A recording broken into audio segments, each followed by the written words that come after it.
Zaldrizes buzdaris gosdau.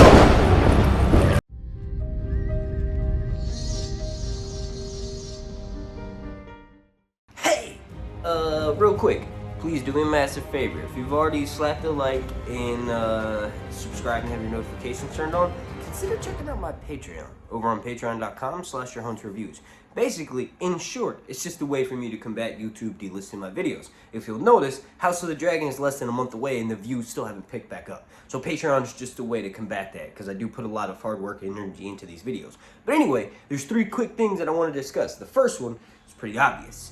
Apparently, with the world premiere of the House of the Dragon episode 1 happening in LA just a few days ago, there has been some people who attended that leaked some information online. One of them was from a pretty big podcast, and they basically said that the first episode of House of the Dragon confirms what they thought was something that would shatter the A Song of Ice and Fire world. But us true deep fans know that that's honestly the only reason why Aegon would turn to conquer Westeros.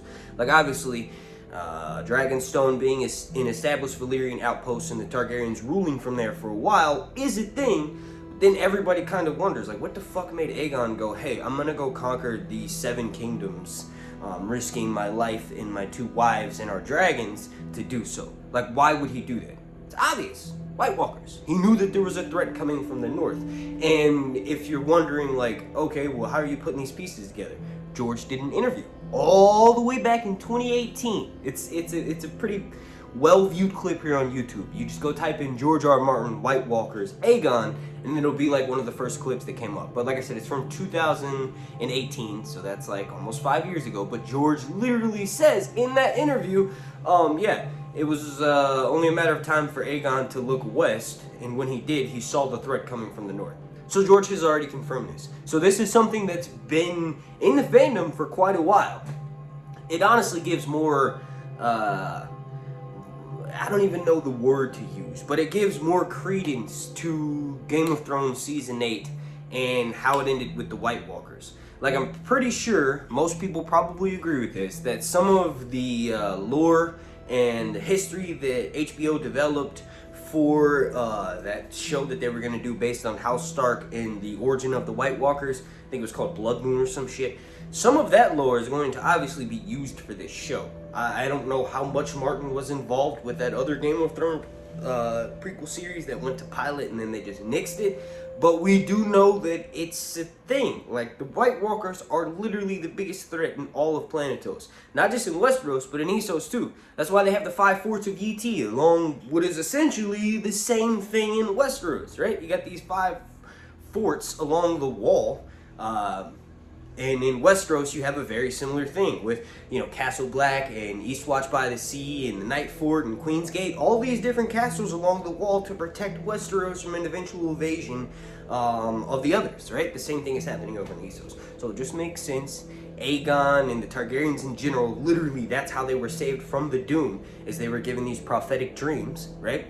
So it just makes sense. Targaryens have been plagued with these dreams for generations, and a lot of the times it makes the Targaryens who are affected by them, because not every single one is affected by the dreams, but a lot of them are, but it makes them usually go mad, and that's where that saying comes from. The gods flip a coin every time a Targaryen is born, and it just depends on whether they're going to be batshit insane or a relatively easygoing person, right? There's kind of no in between, but that's where that saying comes from, because they're plagued with these dreams. They're ultimately meant to be the saviors of Westeros and Planetos and in George R. Martin's world. Now, the last 2 things are kind of tied into each other. Firstly is, apparently, people have written this in the comment section on my videos, but apparently there's supposed to be several more trailers. There's going to be 2 more big trailers like there was in the main one, but these ones will probably be a minute and a half, and they're going to be showcasing more of the plot for House of the Dragon Season 1. And it's supposedly supposed to introduce, which is the next thing that I wanted to mention in this video real quick, I didn't want to take up too much of your time, is where's Aegon? Where's the promotion for the Greens? We've seen Aemon a couple times. We saw Aegon give the camera a big thumbs up. We haven't really seen Helena yet. We haven't seen Daemon. We don't even know if he's been cast, right? That's kind of going to be the plot for the rest of the series, but the whole plot for the first season, essentially up until Viserys dies, and spoiler alert, maybe 7, 8, or even 9, episode 7, 8, or 9, up until that point, Aegon and Aemon and pretty much all of Alicent's children are kind of like a back plot. Like, yes, they don't like Rhaenyra, they don't get along with Rhaenyra's children, but ultimately that will take over the theme of the show for the last few episodes of the first season and then continue all throughout the entirety of it, right? So I am assuming that these next couple of trailers that we're supposed to be getting over these next few weeks before the show comes out, and maybe even clips when they go on like Jimmy Fallon and those late night TV shows like that, is going to be featuring Aegon.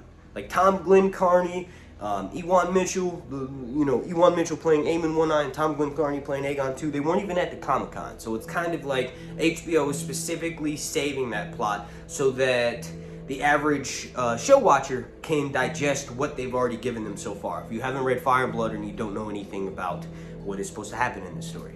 I want to thank you all so much for watching. If you could please do me a massive favor and slap a like on this video.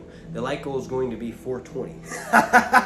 Also, make sure you're subscribed and have those notifications turned on, and consider checking out my Patreon over on patreon.com/SirHuntsReviews.